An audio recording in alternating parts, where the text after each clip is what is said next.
Vamos a ver la palabra de Dios y yo les voy a pedir que vayan por favor allá a Lucas capítulo 12, a partir del versículo 4. Y el tema de hoy es: Dios cuida de los suyos. ¿Cuántos le dan gracias a Dios porque Dios los cuida? Dios cuida a los suyos. Esta es sin duda una de las realidades más fuertes en las que como creyentes nos debemos de centrar, ¿sí? Sin duda, acerca del cuidado de Dios. A veces hemos visto muchas historias a lo largo de los años y ves qué sorprendente es Dios cuidando a los suyos, ¿no? Cuando los guarda. Muchos de los casos hemos visto personas que estuvieron en ambientes, entre comillas, cristianos, ¿sí? Gracias. Entre comillas, repito, cristianos y pues nada que ver. Pero Dios los guardó desde un inicio. Como que cuando una persona es redimida, cuando una persona recibe la naturaleza de Cristo, como que hay algo que se le enciende acá adentro, ¿no? Un tipo de discernidor, no sé, un tipo de alarma sísmica. O sea que hay algo que se está moviendo por ahí y dices, no, esto no es normal, esto no está bien.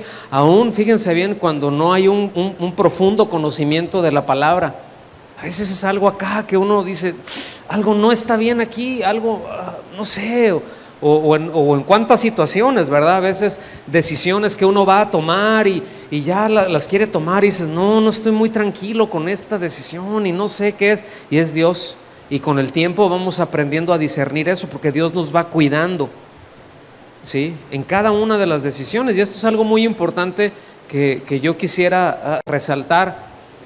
Dios se interesa en todas las áreas de nuestra vida, hasta en las decisiones más pequeñas. Hay cosas que luego nosotros no consideramos a Dios, pero Dios nos considera a nosotros, ¿sí? No sé, o sea, cosas tan sencillas como a veces pudiera ser una pregunta que dice uno, ay, pues es obvio, ¿no? O sea, Señor, ¿tú quieres que me vaya de vacaciones, por ejemplo? ¿O a dónde quieres que me vaya? Uno a veces puede tener todo el sentir de irse a donde uno quiera, a donde uno le guste, pero a veces omitimos el hecho de decirle, Señor, ¿tú quieres que me vaya para allá? ¿O dónde quieres que vaya, Señor? ¿Quieres que vaya a ese lugar? ¿Están conmigo? Y a veces omitimos porque pensamos que Dios está a veces tan ocupado en otras partes y con otras cosas tan importantes, que esa es una nimiedad, que eso es algo que no tiene realmente un valor. Pero escuchen bien, el tema, el asunto es que Dios se interesa y quiere que vayamos desarrollando una capacidad de escucharlo de tal manera que lo consideremos en todas las decisiones de nuestras vidas. O sea, yo no estoy diciendo, si uno dice, ay Señor, ¿verdad? El helado, ¿de qué me lo tomaré? ¿De yogur natural o de fresa? Pero aún si uno le pregunta algo así a Dios, Dios no se ofende.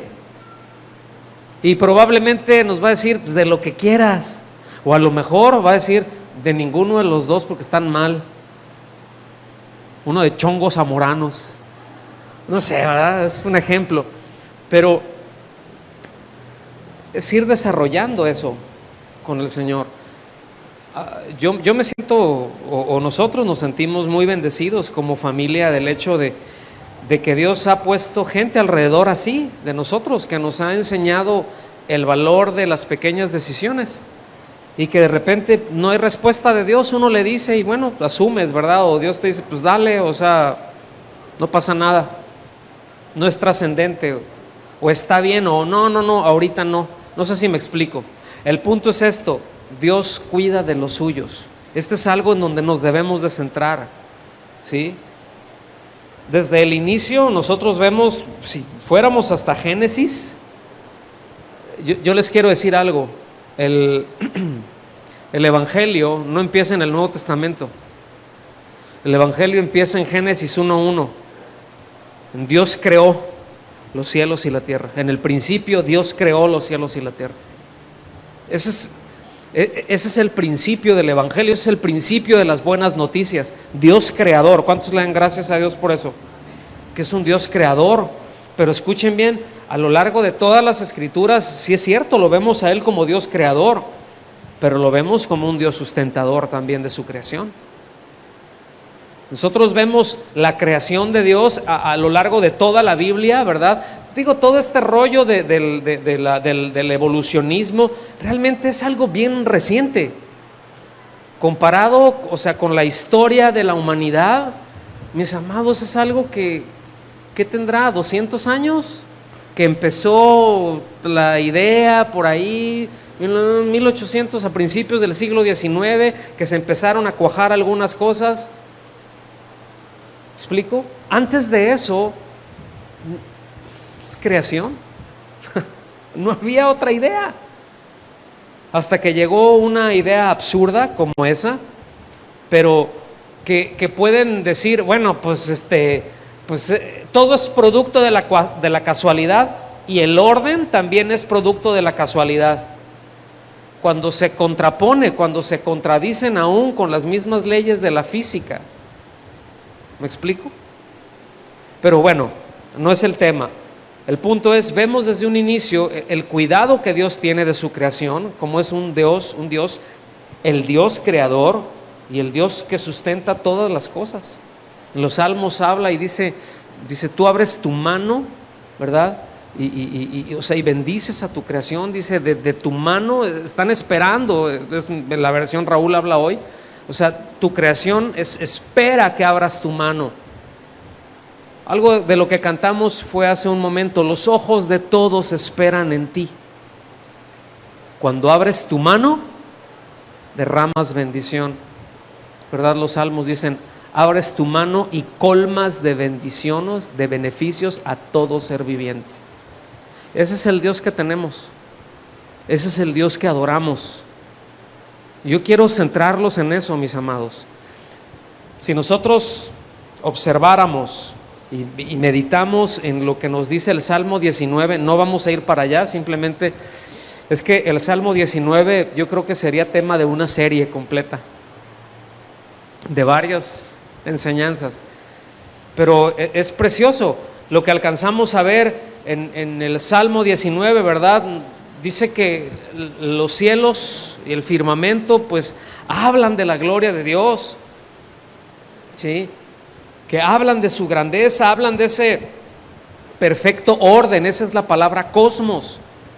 La palabra cosmos es orden. Eso quiere decir, cuando dice uno el cosmos, pues uno sabe que se refiere a los cielos, pero lo que literalmente dice uno cuando dice el cosmos es el orden que existe ahí. Hay un orden, hay un perfecto orden. ¿Estamos aquí?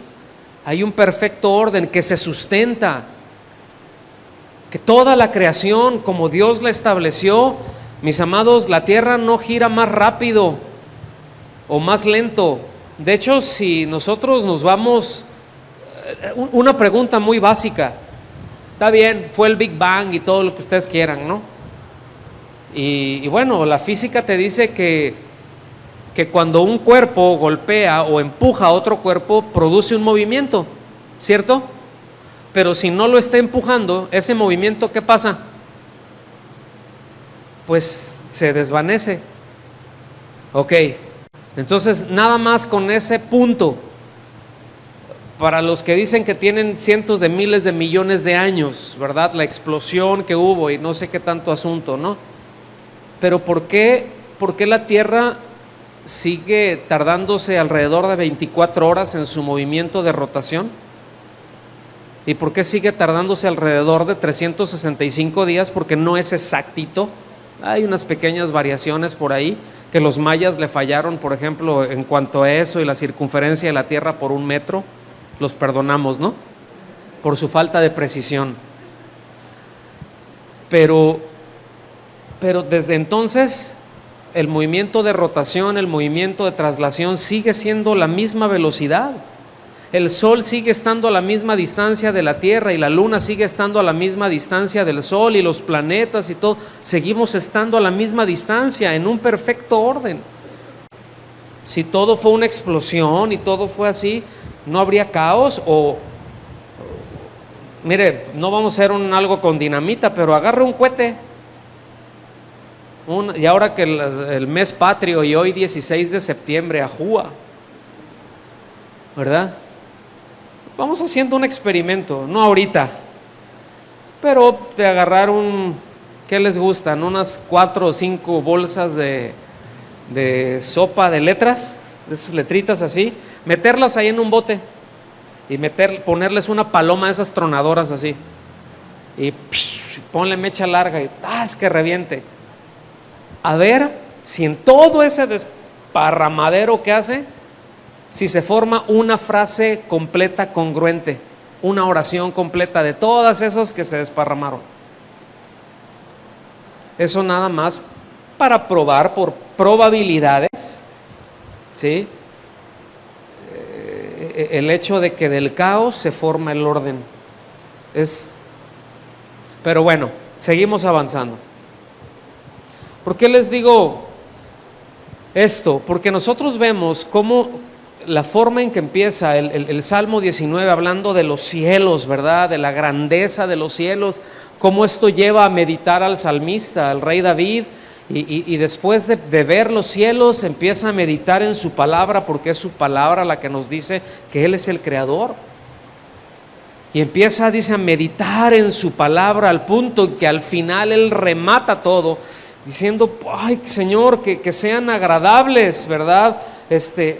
La manera en que pienso, mi meditación en ti, ay, que sea algo agradable, que las cosas que yo digo, Señor, sean agradables. Fíjense, solamente de ver el cuidado, a dónde lleva a un hombre que medita en la palabra de Dios, ¿sí? El cuidado que él sabe que Dios tiene de su creación. Por eso al final del capítulo 19, ahí del Salmo 19, dice: Jehová, roca mía, redentor mío. Es decir, Dios en quien me apoyo y el que me da la firmeza, al quien le pertenezco, ¿sí? Es algo que no debemos de perder de vista, mis amados, porque el asunto es de que somos terriblemente frágiles en cuanto a nuestros enfoques con Dios. ¿Cierto o no? Nos desenfocamos con una facilidad impresionante porque nos envuelven las cosas de la vida, al punto que nuestros afectos, nuestra devoción por Cristo se ven afectadas. ¿Cierto o no? Digo, yo no puedo hablar por usted, yo lo hablo por mí. Y veo lo frágil que soy. Dije que somos frágiles porque digo, para sentir menos feo, pero sí somos, ¿no? O sea, nos desenfocamos con mucha facilidad. Nuestra comunión con Cristo la aflojamos. De repente alguna presión viene en nuestra vida y le voy a decir, van a venir siempre presiones. Estamos en un mundo caído, van a venir cosas y nos van a afectar. Que si, bueno, como padres de familia, ¿no? Pues quieres ser un padre responsable y dices, hay cuentas que pagar, hay esto, y ves la situación del país y no es buena y no va a mejorar. Y no soy pesimista y no estoy declarando negativa, pero no va a mejorar, en corto no va a mejorar. Algunos sectores podrán haber algunas cositas así, pero en nivel general, mis amados, los casi 50 millones de pobres no van a dejar de ser pobres, y cuando digo pobres es de que no tienen que ponerse mañana y no saben qué van a terminar de comer hoy. A eso me refiero con pobres. Porque nosotros a veces decimos, ay, qué pobrecito ando, no tengo para traer saldo en mi teléfono. Sí, pero tenemos algo de comida en nuestra alacena y tenemos al menos 3, 4 prendas para vestir. Eso no es un pobre de acuerdo a lo que la Biblia ve. Cuando la Biblia dice un pobre, está hablando de alguien que tiene lo que trae puesto y que no sabe qué va a comer mañana, y que muy probablemente no tienen dónde meterse. Bueno, de esos tenemos muchos aquí en nuestro amado México. Viva México, viva la libertad. Bueno, gracias a Dios por los que dieron su vida a favor de todo esto. Pero está rudo el asunto, mis amados. Y cuando nosotros vemos todo esto, decimos, Señor, pues va a estar complicado. Y vemos a nuestros hijos, yo veo a nuestros adolescentes, yo veo a nuestros niños, y dice, Señor, que va a estar, cada vez se va a necesitar un aumento de tu gracia para lo que ellos vivan, para lo que ellos les toque vivir. Guárdalos, ¿sí me explico? Y yo no sé ustedes, pero bueno, yo no tengo niños chiquitos, pero ya los que están, pues ya están desarrolladitos, pero aún así es, Señor, que su corazón esté en ti, que sepan guiar a sus hijos, que puedan amarte todo el tiempo, Señor. ¿Me explico? Y es normal que cuando vemos todo esto nos desenfocamos. Y es muy fácil que el temor venga a ser presa de nosotros. Nos convertimos en presa fácil del temor. Estoy metiendo una situación general, pero podría hablar no nada más de la parte económica, podría hablar de situaciones familiares, situaciones de salud en la familia, cosas que nos duelen, cosas que nos quebrantan. Pero debemos de entender que sobre todo Dios cuida de los suyos en todo aspecto,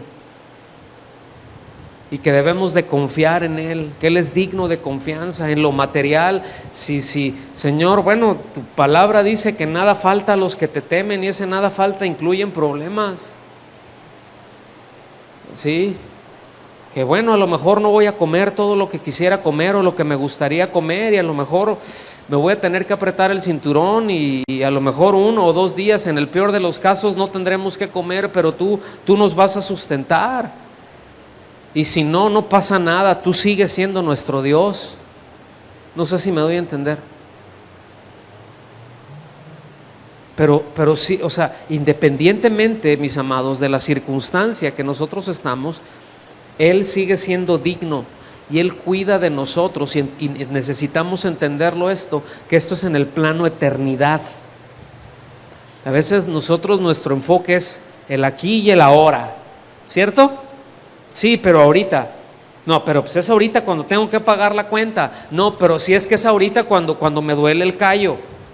No, es que es ahorita cuando tengo esta situación. Yo necesito tu intervención ahorita. Y a veces Dios dice, bueno, pues sí, tú lo quieres ahorita, pero voy a tratar contigo. Y ahí debemos de confiar en Dios,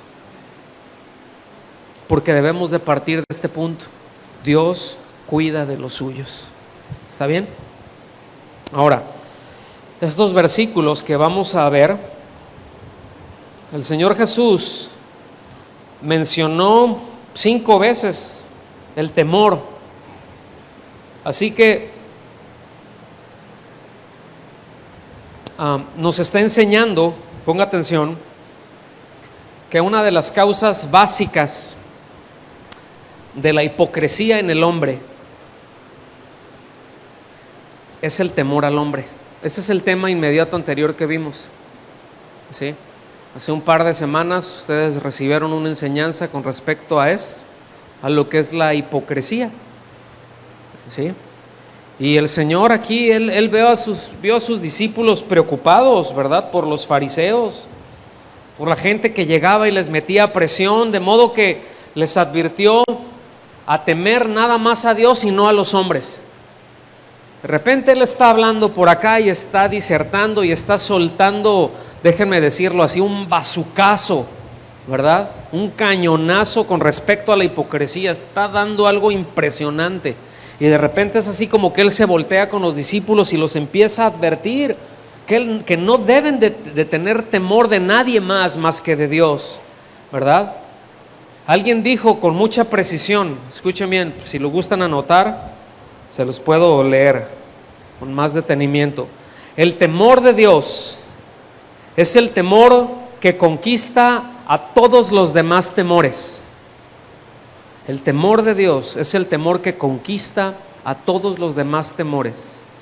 Porque la persona que verdaderamente teme a Dios no debe de temer a nada más. La persona que verdaderamente teme a Dios no debe de temer a nada más. Y la premisa que trata el Señor aquí es precisamente que lo peor que los hombres le pueden hacer a otro hombre, ¿qué es? Es matarlo.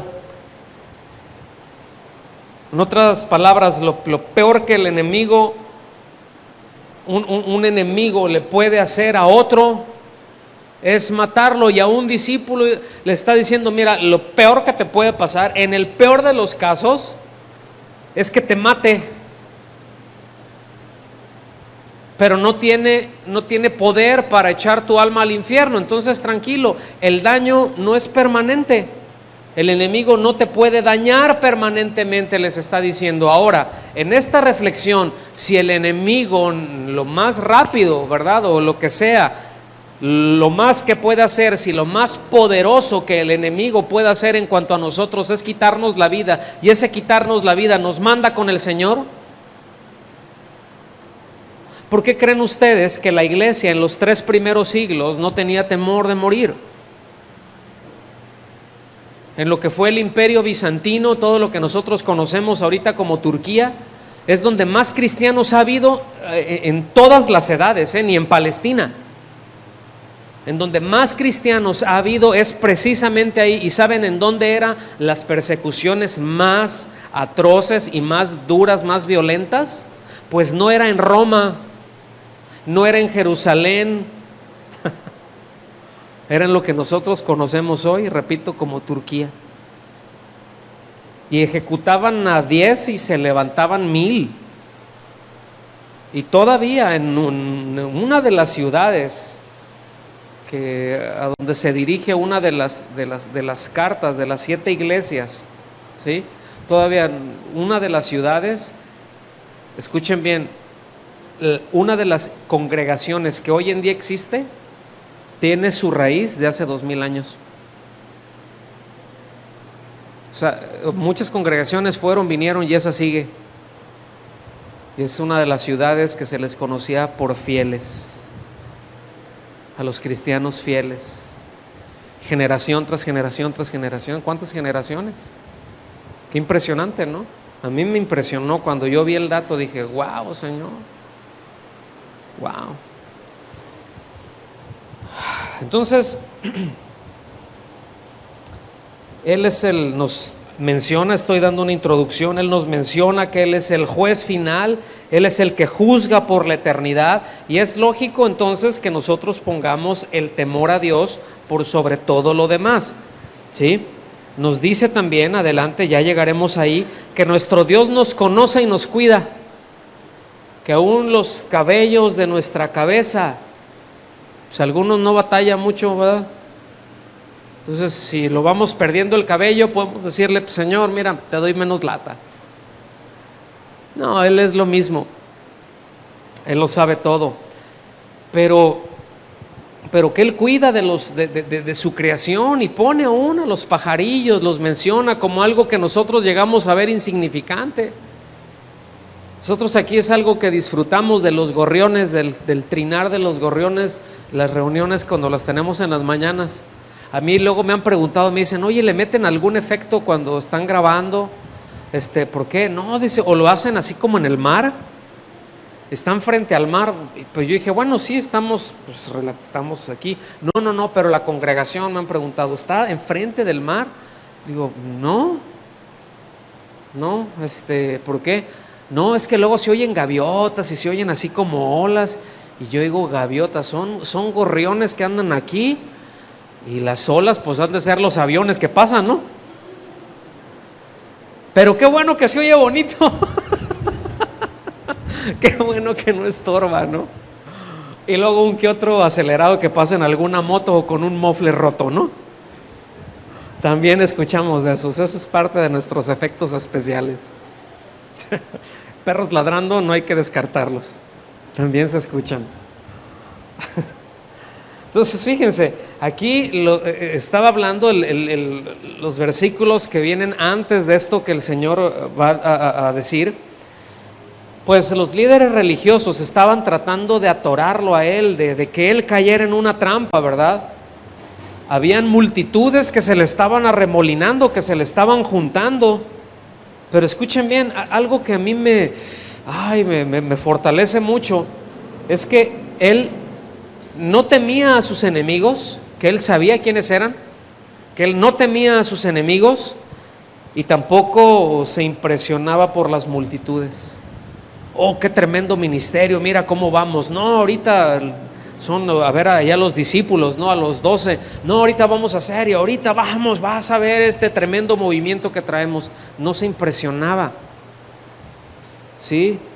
No se amilanaba con la presión que le metían sus adversarios, pero tampoco al mismo tiempo decrecía en él o se impresionaba de decir, uy, qué tremendo mensaje me aventé. O sea, no iba ahí con Pedro y con Juan, ¿verdad? O con Santiago. ¿Viste el mensaje que me aventé? Tremenda predicación. ¿Sí? Uf, ¿ya vieron? Un montón de gente nos está siguiendo. Ahorita podríamos hacer. No se impresionaba con nada de eso. Él vivía solamente para agradar al Padre.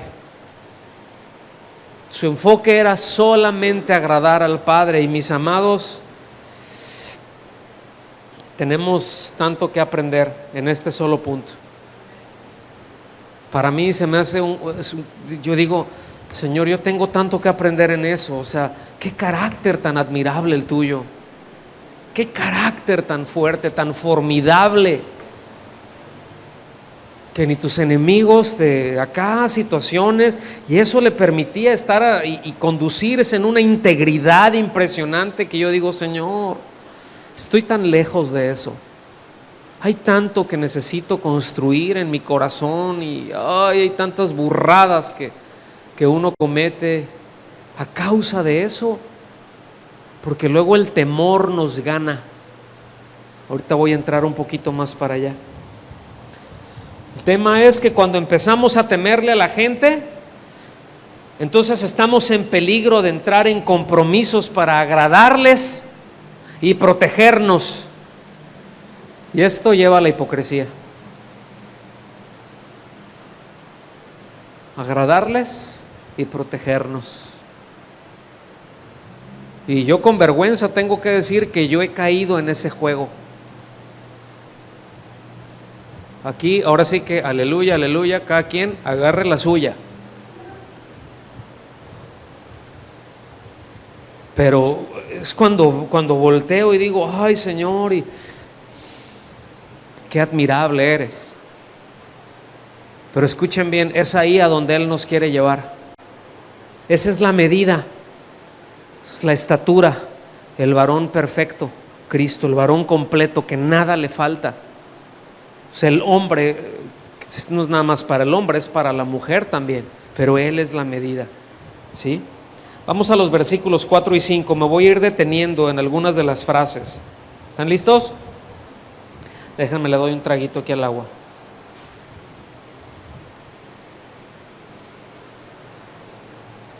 Dice, mas os digo, versículo 4, mas os digo, amigos míos, ¿cómo les dijo? Fíjense que no era una lisonja que les estaba haciendo. O sea, no les estaba diciendo, ay, mis cuates, ustedes son mis tremendos amigos. No era algo, les voy a decir, que él decía con frecuencia. De hecho, esta es una expresión muy enfática cuando dice, mas os digo. Pero luego la siguiente, amigos míos, porque ya después ya no ves más tú que el Señor habla de eso, excepto cuando ya Judas se había ido y que les dice a ellos, amigos, ustedes son mis amigos. Y aun cuando llega Judas, que le da un beso y le dice, con un beso me traicionas, ¿cómo? Amigo. Pero no era algo con el que él lisonjeaba, es un afecto verdadero, ¿sí?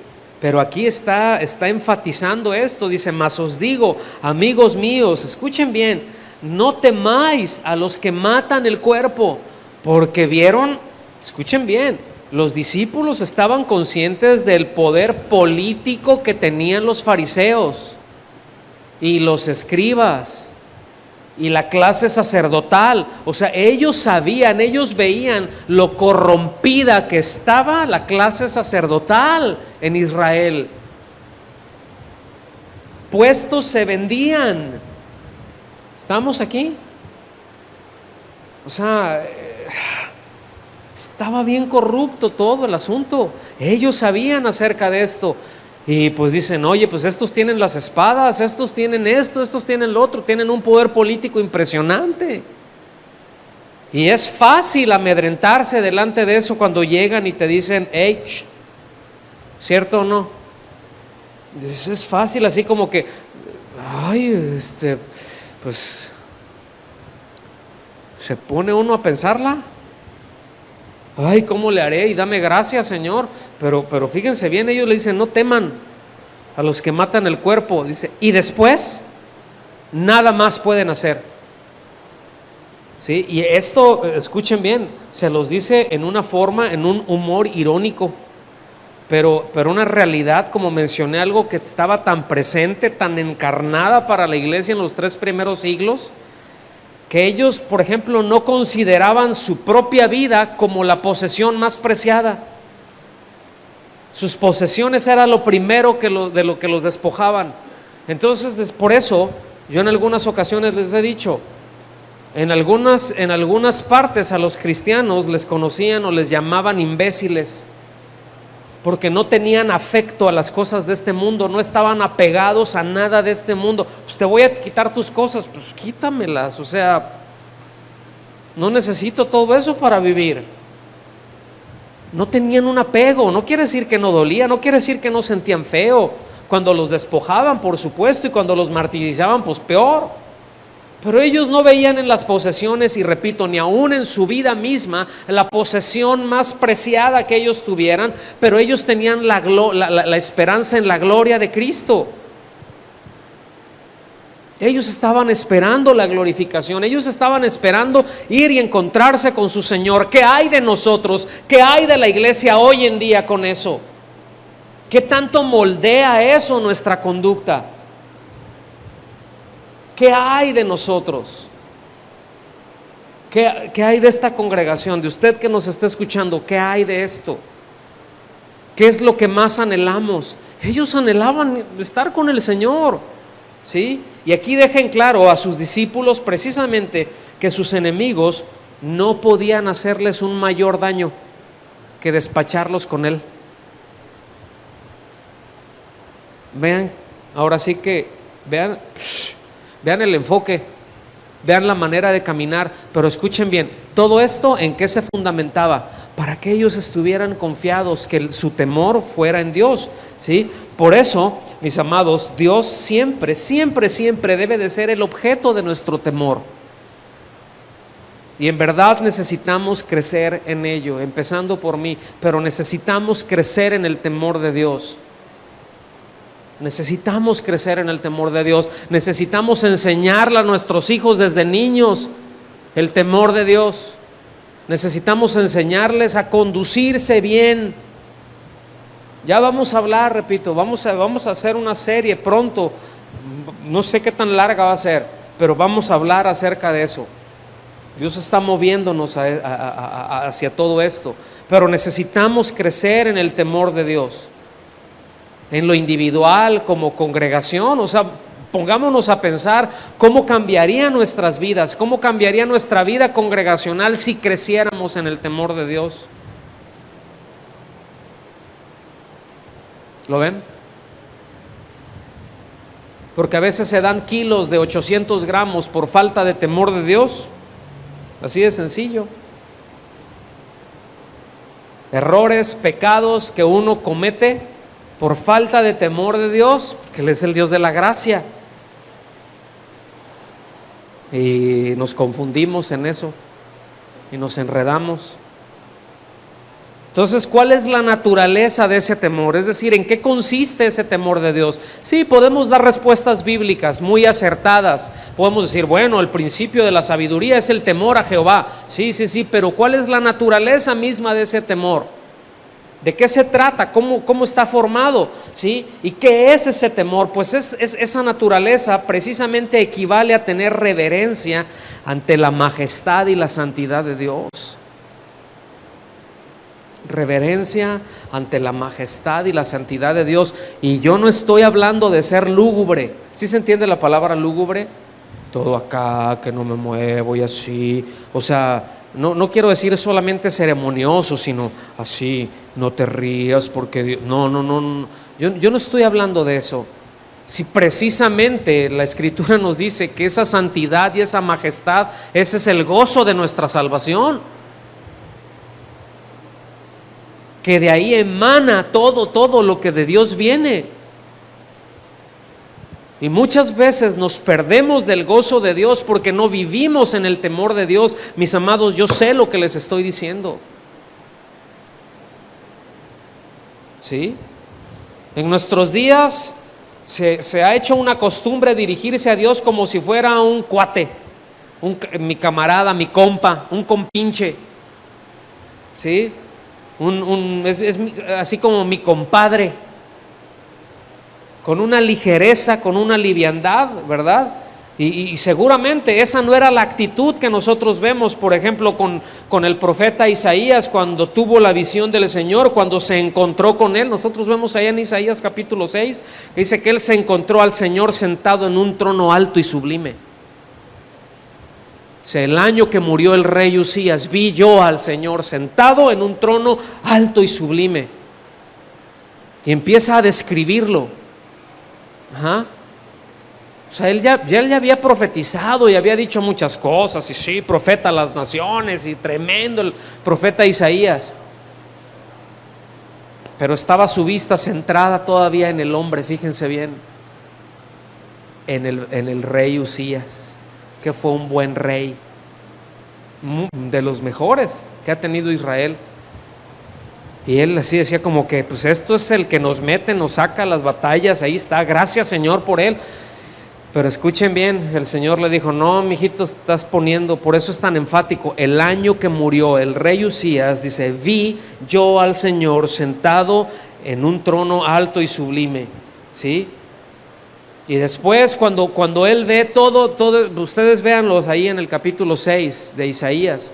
Yo simplemente voy a tocar este punto. Al ratito él ve y lo ve, toda su majestad, dice que su ropaje, dice que llenaba todo, ha haber sido algo muy esplendoroso. Ha de haber sido algo muy impresionante encontrarse con la majestad de Dios, darse cuenta, tener la revelación de la majestad y de la santidad de Dios, al punto en que él dice, ay de mí que soy hombre muerto, porque siendo hombre inmundo de labios y habitando en medio de un pueblo de labios inmundos, han visto mis ojos al Rey Jehová de los ejércitos. O sea, dijo, ya me voy a morir o ya me morí. Yo no sé si se pellizcaba o que dijo. Pero noten que él primero reconoce su condición.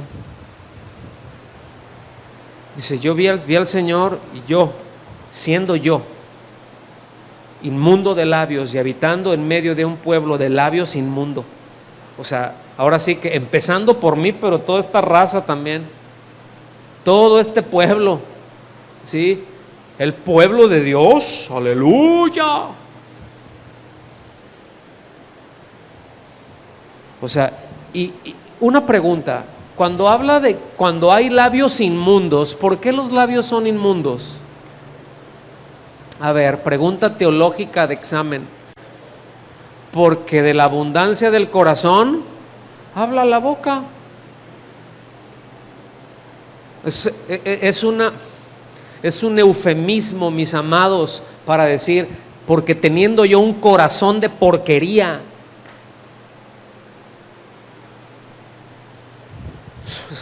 Labios inmundos se oye mejor que decir traigo una porquería de corazón, ¿cierto o no? ¿O cómo decimos mejor? Pues es que eso es lo que está diciendo. Él está reconociendo su condición y está reconociendo la condición del pueblo. Bueno, este temor que nos habla aquí es precisamente lo que nos debe moldear nuestras convicciones y nuestra conducta. No le teman a los hombres, dice, que el mismo profeta Isaías dice que Jehová sea vuestro temor, que Jehová sea vuestro miedo. Eso lo aprendió él después de haberse encontrado con el Señor. ¿Se fijan? Ustedes empiezan a ver lo que él fíjense bien, hasta antes de encontrarse con el Señor decía, este pueblo es así, y este pueblo es así, y este pueblo es así. Cuando llega y se encuentra con el Señor y dice, yo soy así, y este pueblo también. ¿Lo ven? Pero repito, es este temor que habla aquí, este temor que nos menciona, eso es lo que nos debe de moldear. Eso es lo que debe de formar las decisiones que tomamos en base a las convicciones que tenemos. Es muy fácil, yo le voy a decir una cosa, es muy fácil, al menos yo puedo distinguir eso. No sé si sea fácil que todos lo puedan ver o si sea algún don especial que Dios me haya dado para poder analizar, examinar y ¿cómo se llama? Diagnosticar. Pero es muy fácil cuando uno ver las convicciones y ver las prioridades que una persona o una familia tienen. En verdad es muy sencillo. O sea, no hay mucho que... Es sencillo relativamente verlo, ¿sí? Nuestras convicciones, y de esas convicciones nos lleva a conducirnos de tal o cual manera. Porque ¿cuál es el pensamiento del hombre? Tal es él. Es decir, ese pensamiento, esas convicciones se reflejan. ¿Por qué de repente un hombre se conduce de la forma en que se conduce? ¿Por qué un hombre de repente puede llegar, irse a meter con una o con otra doña o con varias mujeres, o una mujer, ¿verdad?, con varios hombres o mujeres, ¿verdad? Pues ahorita no sabe uno. Y lo puede hacer así y luego llegar a su casa, ¿verdad? Y limpiarse la boca y decir como que nada pasó y el otro lo sabe. O peor aún, cuando hay tanto, ahorita no me voy a aventar más para allá, pero cuando lo vemos en nivel sociedad, todas las perversiones que se dan en lo que se debe de cuidar como el matrimonio, dices, Dios de mi vida, ¿dónde estamos? Qué inmundicia, ¿cierto? Porque esas son las convicciones de su corazón. Porque dicen, bueno, pues es que el cuerpo, yo tengo necesidades, y si él o ella no me satisfacen, pues tenemos el acuerdo, porque somos muy open mind, somos muy modernos, ¿sí? Podemos nosotros establecer cosas y bueno, pues no hay ningún problema. Esas son sus convicciones y así es su conducta. Por eso el Salmo 24:14 dice, la comunión íntima de Jehová es con los que le temen, y a ellos hará conocer su pacto. La comunión íntima. ¿Qué es comunión? Pues esa relación de intimidad, de cercanía. Cuando hay una comunión íntima hay mucho intercambio de afectos, ¿cierto o no? Yo no puedo decir que tengo intimidad con una persona que es mi amigo íntimo si no hay un intercambio de afectos. ¿Me explico? O sea, hay ese intercambio, nuestros corazones están inclinados el uno para con el otro, y dice, la comunión íntima de Jehová es con los que hacen muchas cosas para Él. ¿Así dice? La comunión íntima del Señor es con los que declaran y tienen una fe impresionante. ¿Así dice? ¿Con quién se relaciona el Señor? Con los que le temen. De hecho, hasta cantamos eso. La comunión del Señor es con los que le temen, y a ellos hará conocer su pacto. ¿Sí? Dice, y a ellos, termina el versículo, hará conocer su pacto.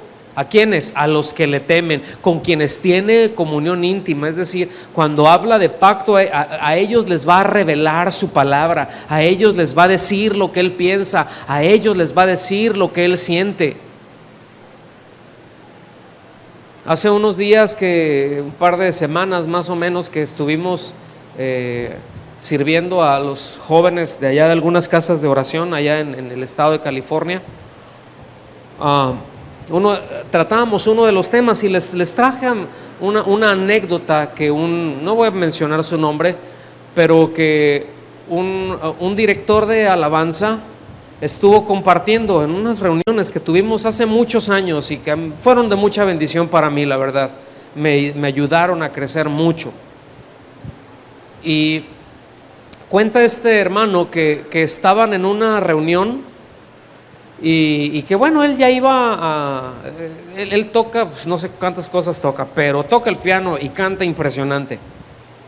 Sí, y dirige a los músicos, es un excelente director musical y bueno.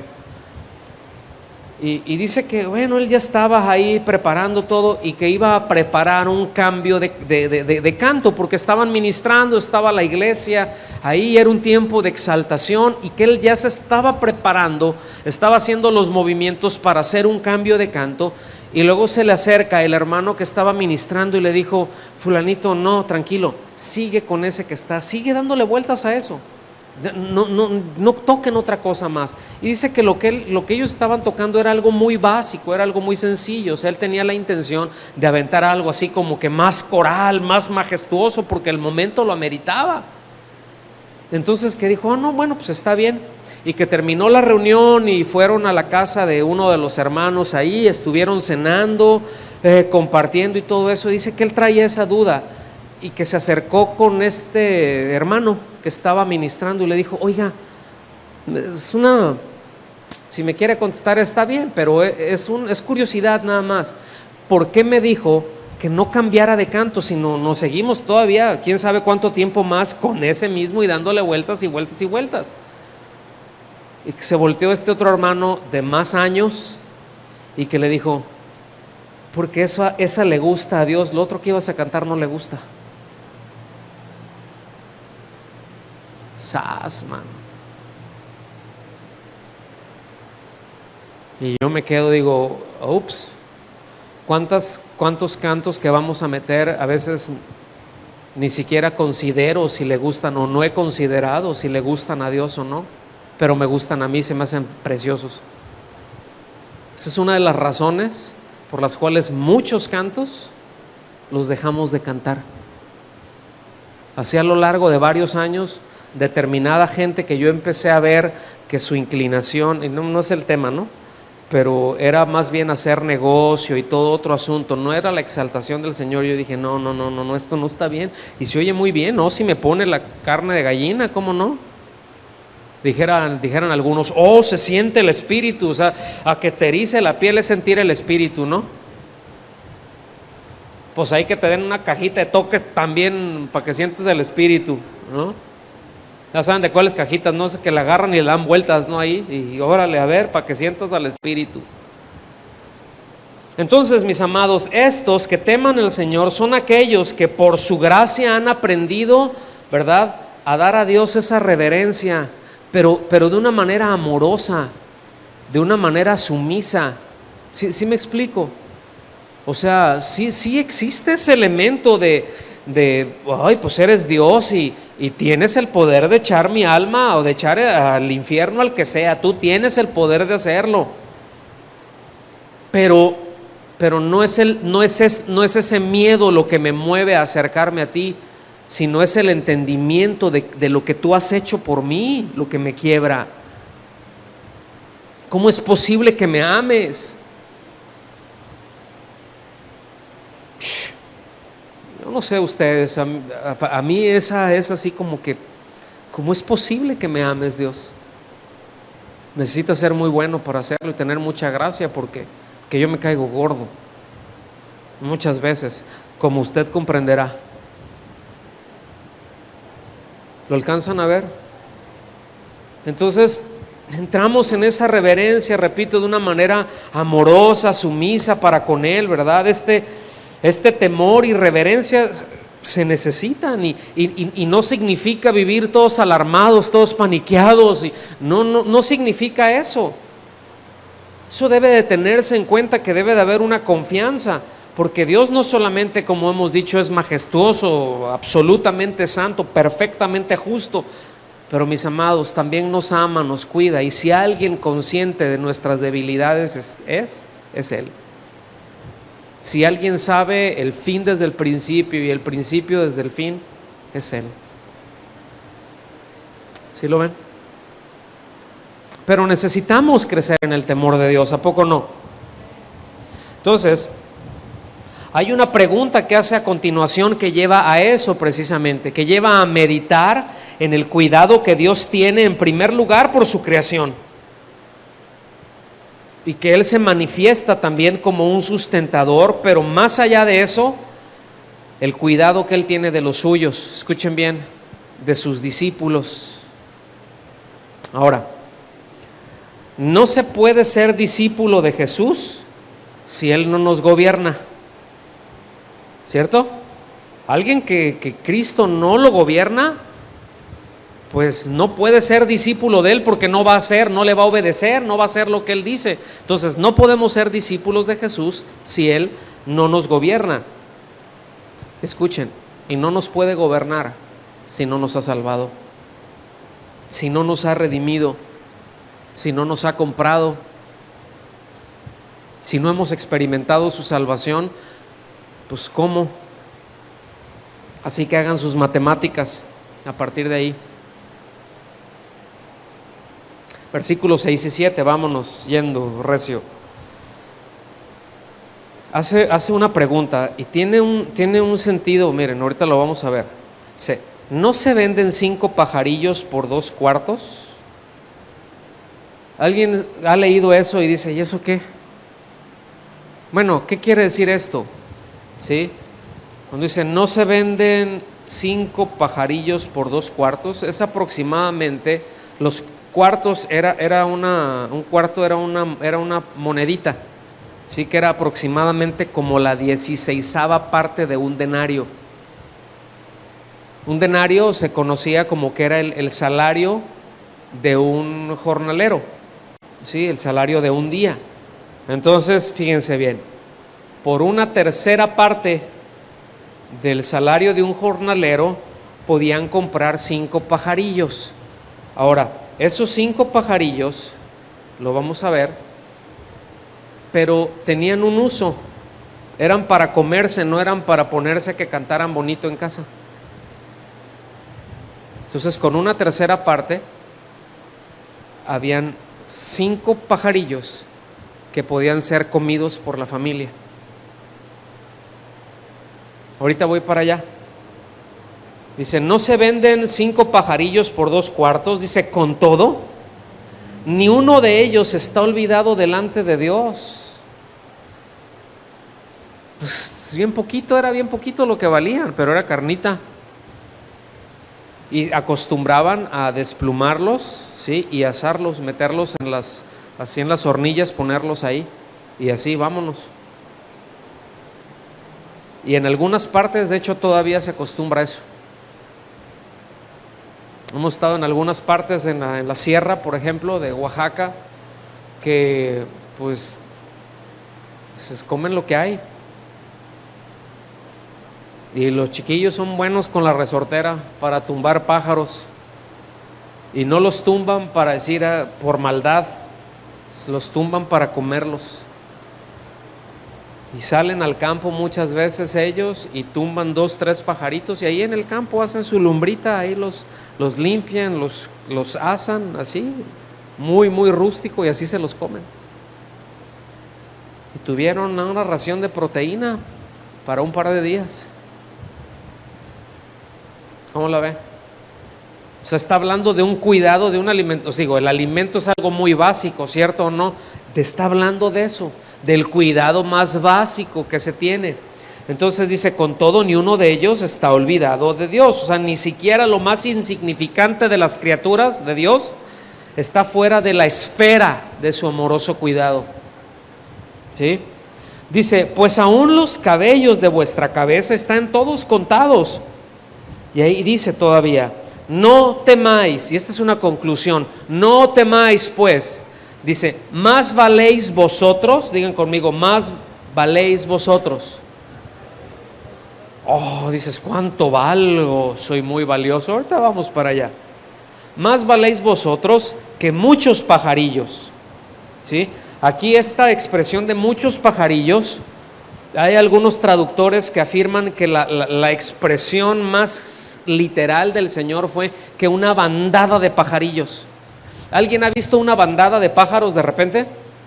Aquí no se ve mucho, pues no hay sembradíos ni nada de eso, pero vayan los lugares donde hay sembradíos, ¿sí?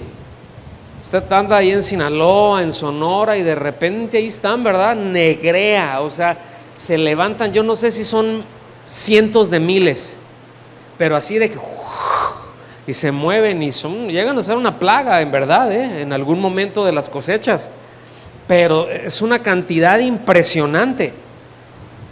Esa es una bandada. Entonces dice, pues más valen, imagínate, no, todos esos si se los comieran, dice, no hombre, se pondrían, ¿verdad? Pero dice, más valen ustedes que todo eso. Y Dios les da aquí esa exhortación. El mismo Señor Jesús los exhorta implícitamente en que confíen en el cuidado que Él tiene de ellos como discípulos, ¿verdad? Y que no le den un lugar de preeminencia a otras cosas, de modo que controle sus vidas. Porque luego ese es el tema. ¿Quién controla nuestras vidas? Pues hay veces es el temor lo que controla nuestras vidas, y eso es lo que está tratando. El tema que estuvo ministrando Pietro la última vez, el tema inmediato anterior a esto, habla de eso, lo tremendamente religiosos que nosotros somos, lo ritualistas que somos, y aquí el Señor está poniendo eso, cuidado con esa trampa de tratar de agradar al hombre y no a Dios, de tratar de agradar porque se van a comprometer y van a caer en una actuación. Entonces dice, eso no va como discípulos. Pero escuchen bien, ¿en dónde se basaba esa hipocresía de lo que los está previniendo? ¿En un corazón malo pudiera ser? Pues no, en el temor del hombre. Fíjense. Entonces, yo les mencioné algo ahorita, ¿verdad? El precio de una cantidad de pajarillos, eran para comer, ¿verdad? Y repito, eso se hace hoy en día en muchas partes todavía. Es decir, había un precio a pagar por algo tan insignificante como un pajarillo, ¿sí? Que el asunto es de que tenía una cierta utilidad, se pagaba un precio. Ahora noten el cuidado de Dios por los suyos, porque Él no tiene ganancia de nosotros. Uno le asigna un valor a esos pajarillos, ¿no? ¿Y cuánto cuesta? ¿Quién le puso el precio de dos cuartos por 5 pajarillos? ¿Quién le puso el precio? El hombre. Ahora, ¿quién establece que el precio del hombre es superior a eso? ¿El hombre mismo? No, Dios. ¿Sí?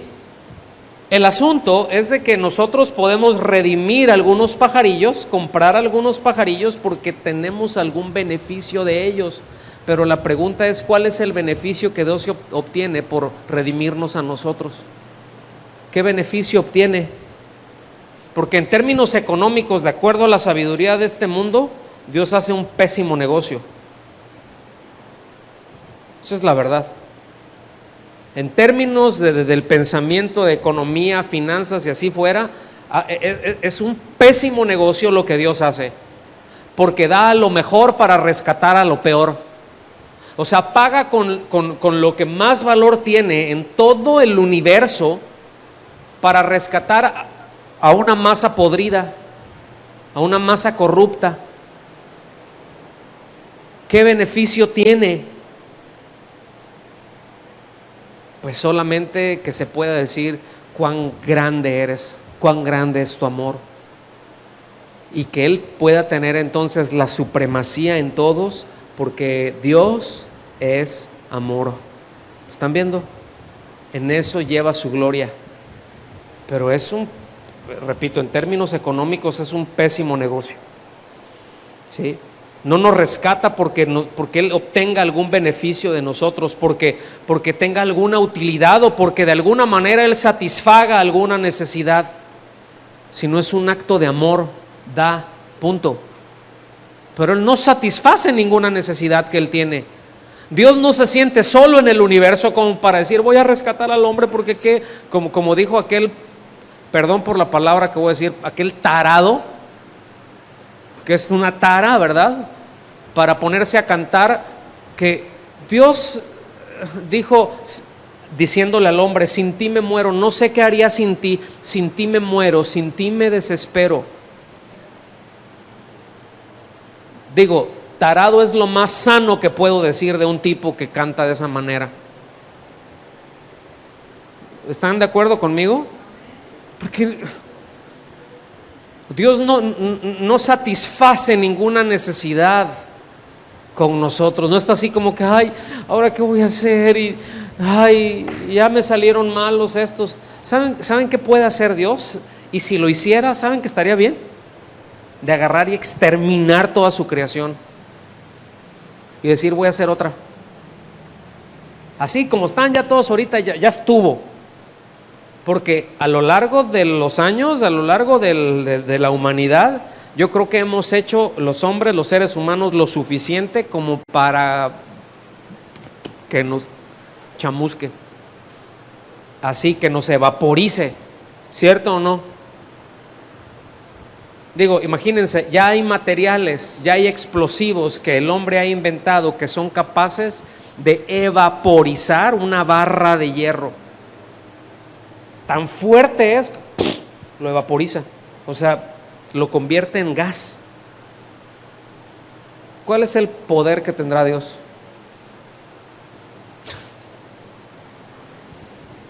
Un pedacito de un material ahí radioactivo así, un trocito hace eso. Imagínense todo el poder de Dios. Y no, bueno, lo va a hacer. Pero entre tanto nos ha rescatado. ¿A cuántos los ha rescatado el Señor? ¿Cuántos son comprados por la sangre de Cristo? Qué bueno, ¿no? ¿Qué es lo que nos deja ver eso? Que Dios nos ama, que es paciente, que no obtiene ningún beneficio nuestro, pero que el beneficio es de nosotros porque lo disfrutaremos a Él para siempre, para toda la eternidad. ¿Está aquí? Entonces el valor que tenemos, que Él nos da aquí, que el valor que tenemos ante Dios no es intrínseco a nosotros, es decir, no lo tenemos nosotros en nosotros mismos per se, o sea, por ser simplemente. Los de la confesión positiva y los motivadores lo entienden mal y lo tuercen. ¿Ya ves? Ustedes valen mucho. Hace rato me llegó un correo, luego mandan ahí, y yo intento luego bloquearlos y mandarlos spam y no puedo hacerlo, pero luego llegan así de distintos ministerios, ¿verdad? Que dicen que uno de los problemas que la mujer tiene, el que quiera se lo reenvío,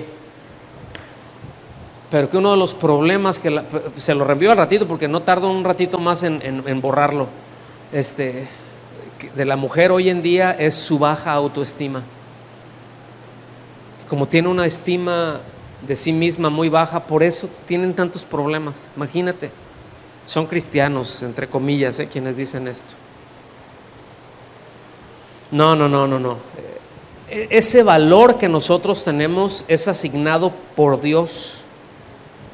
O sea, nosotros no somos valiosos porque nosotros, es que somos la máxima creación de Dios, dice alguno. Y como somos como la máxima creación de Dios, entonces pues valemos para Él. Sí hay un valor que tenemos, pero es porque Dios nos lo asignó. No es porque nosotros lo tengamos, repito, esa valía, ese valor que nosotros tenemos no es intrínseco, no viene con nosotros en sí mismo, sino es porque Dios nos lo dio, ¿sí? Y ese amor fue asignado a nosotros en base a su amor. Es decir, en base a lo que Dios dio para rescatar al hombre es lo que puede darnos, nos damos cuenta de cuánto vale el hombre para Dios en base a lo que Dios ha dado para rescatar al hombre. ¿Cómo la ve? ¿Se la repito? El valor que nosotros tenemos, Dios no lo dio. Lo voy a tratar de refrasear. ¿Cierto o no? Ese valor que Él nos dio es en base, para comprarnos, para redimirnos, es en base al precio que Él pagó por esa redención. Entonces, ¿cuánto valemos? ¿Cuánto vale el hombre para Dios? A mí me funde eso. Pero el hombre vale su hijo. Y si eso, mis amados, no nos lleva a vivir en una vida amorosa y en temor de Dios, ya no hay nada más. Ya, miren, ya como pastor hasta aquí llegué, ya no hay más que pueda explicar. Así de sencillo. Ya no hay más. Por el valor que Él nos ha asignado. ¿Qué dice Juan 3:16? ¿Alguien lo recuerda? De tal manera amó Dios al mundo que ha dado a su Hijo. ¿A quién dio? ¿Para qué? Todo aquel que en Él cree no se pierda, mas tenga vida eterna, que tenga la vida de Cristo. Pero les recuerdo, no es un valor que el hombre tiene en sí mismo. Ese valor se lo dio Dios. ¿Está bien? Por eso una vida sin Cristo es una vida desperdiciada. Es un desperdicio. Y de eso es de lo que el hombre tendrá que dar cuentas, por rechazar a Cristo, por menospreciar lo más valioso que hay y por hacerse a sí mismo más valioso que lo más valioso. Ese es el nivel del orgullo del hombre. Pero aún Dios, amándonos, y una vez que nos ha amado, ¿qué hace? Dios cuida a los suyos, tiene misericordia de aquellos que aún no le conocen y que le rechazan sistemáticamente. Aún tiene misericordia hasta que llega la muerte. ¿Sí? Porque una vez, dice la Escritura, una vez que el hombre muere, de ahí el juicio. Ya no hay manera. Conclusión: el temor de las circunstancias o del futuro muchas veces demuestra nuestra falta de confianza en Dios.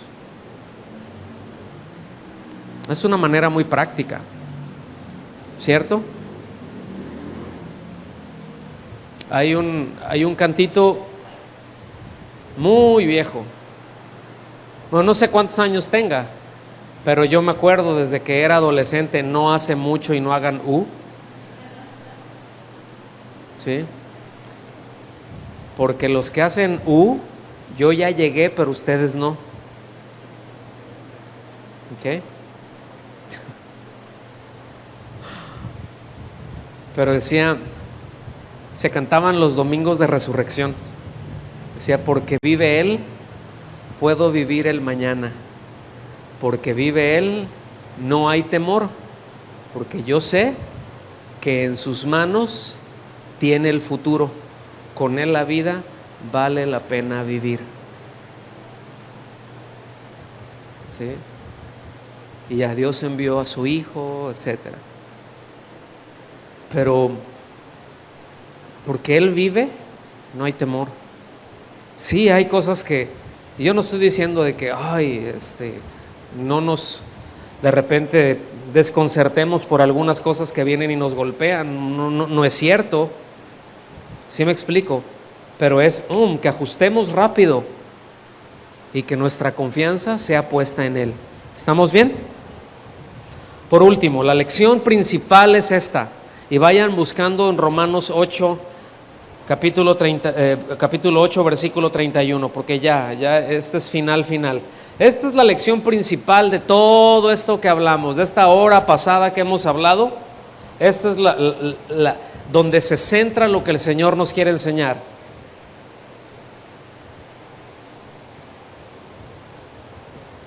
Él nos está asegurando como discípulos. Voy a hacer una pregunta: ¿cuántos discípulos de Cristo hay aquí? ¿Cuántos discípulos del Señor? Porque esto es para los suyos. Que ese amor de Dios, que ese cuidado de Dios no nos va a faltar. O sea, nos garantiza, porque Él no echa mentiras, es Dios fiel. Lo que Él dice, Él lo cumple. ¿Me explico? Esa es la fidelidad de Dios, no que me regaló un par de zapatos y yo le he estado pidiendo tanto y me dio un carro, me dio una casa. Es que Dios es muy fiel. Pues si Dios dijo que te lo iba a dar y te lo dio, bueno, pues Dios es fiel. Pero en eso no consta la fidelidad de Dios. La fidelidad de Dios consta en: yo te digo es esto y tú esperas eso y sabes que es seguro porque Él es fiel. Y que eso que Él te dijo se va a cumplir porque Dios es fiel, es un atributo de Dios. Entonces, como discípulos, Él nos dijo que podemos confiar en su amor y en su cuidado, ¿sí? Que no va a faltar ese cuidado ni aún a la hora de la muerte. Y esto concuerda con lo dicho por el apóstol Pablo, que fue inspirado por el Espíritu Santo a escribir Romanos 8, versículo 31. Venga conmigo, lo vamos a leer y con eso terminamos. ¿Qué pues diremos a esto? Si Dios es por nosotros, dice, ¿quién contra nosotros? ¿Cuál es la respuesta a eso? Si Dios está a favor de nosotros, el poder más grande que existe, la persona más amorosa que existe, con mayor capacidad, el que todo lo sabe, si ese Dios está a favor de nosotros, ¿quién puede prevalecer en contra de nosotros? ¿Cuál sería la respuesta más obvia? Nadie. Dice, dice, así por si se les olvidó de qué es capaz de hacer Él, el que no escatimó a su propio Hijo, sino que lo entregó por todos nosotros. ¿Qué es capaz de hacer? ¿Qué fue capaz de hacer Él? Pudo haber agarrado y decir, eliminar el problema del pecado. Pues ahorita a ver, Arcángel Miguel, ve y desintegra a Satanás. ¿Sí? Desintegren a los demonios. Mis amados, un ángel acabó en cosa de unos instantes con 180,000 hombres. ¿Saben lo que legiones de ángeles harían? Se extermina el universo. Él pudo haber dicho eso. Miren, no, pero es que Satanás tiene un rango muy acá. Un ángel lo va a atar y lo va a echar al infierno. Uno solo, no dice quién, pero uno solo. ¿Ustedes creen que ese era el problema de Dios? ¿Que ese era un problema de Dios? No. Pero dijo, no, carne redime carne, mi hijo a la cruz. Wow. No escatimó a su propio Hijo, sino que lo entregó. No se lo arrebataron, lo entregó. Pago voluntario. Wow. ¿Cómo no nos dará también con Él todas las cosas? Y no las cosas de, pues pídele una computadora y pídele esto y un viaje, y no está hablando de eso. Aquí se está refiriendo todas las cosas para llegar a ser como Cristo. Está refiriéndose todas las cosas. Lo que está hablando, el contexto de lo que está hablando, mis amados, es la glorificación, porque es lo más grande a lo que nosotros podemos tener. No está hablando de cosas de esta vida, de este mundo. Se está refiriendo a la glorificación, a la completa formación del carácter de Cristo en nosotros para toda la eternidad. ¿Quién, dice, acusará a los escogidos de Dios? La respuesta es nadie. ¿Por qué? Porque Dios es el que los justifica, o sea, es Dios el que los declaró inocentes, justificados pues por la fe. No fue una justificación arbitraria, tú sí y tú no. No, justificados pues por la fe, tenemos paz para con Dios. Eso lo habla en el capítulo 5. ¿Quién es el que condenará? Cristo es el que murió, más aún el que también resucitó, el que además está a la diestra de Dios, el que también intercede por nosotros. Sí, Él venció, dice en Hebreos que Él venció por medio de la muerte al que tenía el imperio de la muerte, esto es al diablo. Entonces, ¿quién te puede condenar si el fiscal que te iba a acusar ya está vencido? El acta de decretos ya fue clavada. ¿Quién nos separará del amor de Cristo? ¿Cuál sería la respuesta? Ahora escuchen, fíjense lo que dicen, tribulación o angustia o persecución o hambre o desnudez o peligro o espada. ¿Algo de esto nos puede separar del amor de Dios? Noten todas estas cosas. Digan conmigo tribulación, digan conmigo angustia, persecución, hambre, desnudez, peligro, espada. Fíjense, todas estas cosas no dice que no vamos a pasar por ellas, pero que ninguna de estas cosas tiene la capacidad de separarnos de su amor. Porque todas estas cosas lo más que puede hacer es matar nuestro cuerpo.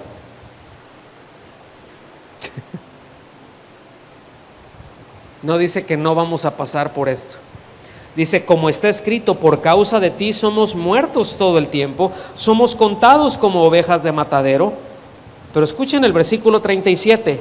Antes, en todas estas cosas, ¿cuáles cosas? Tribulación, angustia, persecución, hambre, desnudez, peligro o espada. En todas esas cosas. ¿Y saben lo que quiere decir la palabra en?